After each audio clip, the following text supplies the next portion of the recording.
दोस्तों, मैं हूं दिनेश की वोरा। न्यूज़ टाइम में आपका बहुत बहुत स्वागत है। आरएसएस के बड़बोले बोल दिन प्रतिदिन बढ़ते जा रहे हैं। मोहन भागवत साहब ने दशहरा की स्पीच के अंदर ये कह दिया कि सारे के सारे 135 करोड़ लोग जो हैं वो हिंदू हैं और बार बार हिंदुस्तान को हिंदू राष्ट्र के द्वारा उन्होंने इसको संबोधित किया है। दूसरी बात यहाँ पर जो आज मैं कहना चाहूँगा, क्योंकि एक और चीज़ जो दत्तात्रेय होसबले ने भी दशहरे के दिन कहा था, जो उनके जॉइंट सेक्रेटरी है, कि भारत को अब यूनिफॉर्म सिविल कोड के लिए तैयार रहना चाहिए। अब भारत वैसे ही 100 किस्म की विपत्तियों से गुजर रहा है और वहाँ पर एक के बाद एक अगर इस किस्म के कंट्रोवर्शियल इश्यूज आएंगे तो कहीं ना कहीं ऐसा लगता है कि देश के अंदर विघटनकारी शक्तियों को बढ़ावा मिलेगा और आरएसएस उसमें एक प्रमुख भूमिका निभाने जा रहा है, ताकि देश के अंदर शांति भी ना रहे और कहीं ना कहीं जो माइनॉरिटीज़ हैं भारत की करीब करीब 35-40 करोड़, वो सारी की सारी एकदम से वॉलेटाइल रहें, रेस्टलेस रहें और हिंदू वर्सेस ऑल करने की कोशिश में वो इलेक्शन जीतते रहें। ये भी एक इनकी चाल है। दूसरी, मोहन भागवत साहब ने एक और बात कही यहाँ पर, वो ये थी कि भारत को चीन से इकोनॉमिकली आर्थिक दृष्टि से और पावरफुल होना पड़ेगा।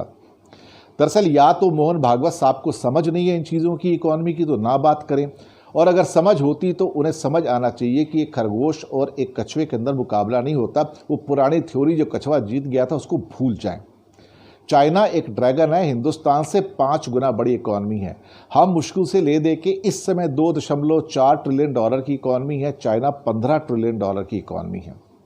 तो ऑलमोस्ट 5.5-6 गुना बड़ी इकॉनमी है और वो एक्सपोर्ट की बेस के ऊपर एक बड़ी इकॉनमी बनी है। दरअसल दुनिया में कोई ऐसी इकॉनमी नहीं है आज तक के इतिहास में, चाहे अमेरिका था या यूरोपियन कंट्री थे, जापान थे, Korea, Taiwan, Vietnam, China, even Bangladesh हमारे पड़ोसी जो हैं, ये सभी एक्सपोर्ट ओरिएंटेड इकॉनमीज थी और बिना एक्सपोर्ट के कोई भी देखा जाए तो देश महान देश नहीं बना है, एक महान आर्थिक क्या कहते हैं कि एक डोमेन नहीं बना है दुनिया के अंदर। कहने का मतलब ये है कि भारत सोचता है कि हमारे 135 करोड़ लोग काफ़ी हैं, लेकिन चाइना ने इस अपने 135-140 करोड़ की थ्योरी के ऊपर अमल ना करते हुए एक्सपोर्ट के ऊपर ही काम किया और दुनिया में एक महान आर्थिक सत्ता बन गए, बहुत बड़ी आर्थिक सत्ता बन गए। अब एक तरह से ये $2.5 ट्रिलियन की इकॉनमी $15 ट्रिलियन को कैसे सरपास कर सकती है, कैसे पास कर सकती है, इसके बारे में भागवत साहब ने कोई भी फार्मूला नहीं बताया। बल्कि हाँ, भाजपा सरकार के जो आत्मनिर्भर और उनके स्वदेशी के जो आत्मनिर्भर वाली बातें हैं कि सब कुछ भारत में बनेगा, भारत में बिकेगा, हम बाहर से कुछ नहीं खरीदेंगे। जब हम बाहर से कुछ नहीं खरीदेंगे तो बाहर वाले भारत का माल क्यों खरीदेंगे, और हम वही 1990 से पहले की प्रक्रिया में आ जाएंगे। घटिया माल बनेगा, घटिया माल खरीदा जाएगा, घटिया माल बेचा जाएगा, घटिया माल की खरीद फरोख्त होगी और एक तरह से हम फिर उसी दौर में आएंगे जहां हमें ज़्यादा पैसे देने के बाद घटिया माल लेकर समझौता करना पड़ेगा। अल्टीमेटली यही तो आत्मनिर्भरता है भारत की, इससे ज़्यादा हो क्या सकती। और रही बात की $2.5 ट्रिलियन की इकॉनमी कभी चाइना से आगे निकल जाएगी, इस ख्वाब को तो अगले 100 सालों तक भारत भूल जाए तो ज़्यादा अच्छा है।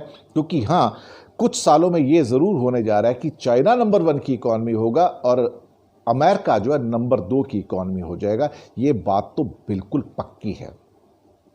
हम ही बिना मतलब कि 10-5 ट्रिलियन डॉलर, 7 ट्रिलियन डॉलर की बात करते हैं।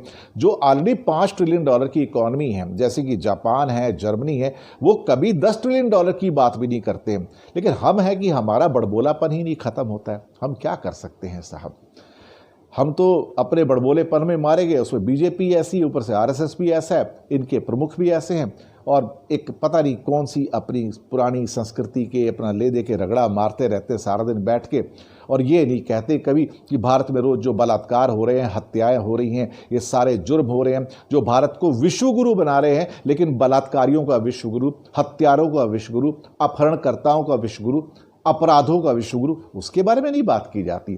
पता नहीं कौन सी संस्कृति कहाँ से निकाल के लाते हैं। हम जो सामने है वही सत्य है, जो गुजर गया हमें नहीं पता क्या था, लेकिन आज जो है वही सत्य है। सत्य हत्याएं हैं, बलात्कार है और क्राइम ही क्राइम चारों साइड में है और ड्रग्स के अड्डे हर कोने में बने हुए हैं। यही सत्य है भारत का, आज के भारत का। शुक्रिया आपका हमारे साथ बने रहने के लिए, धन्यवाद आपका।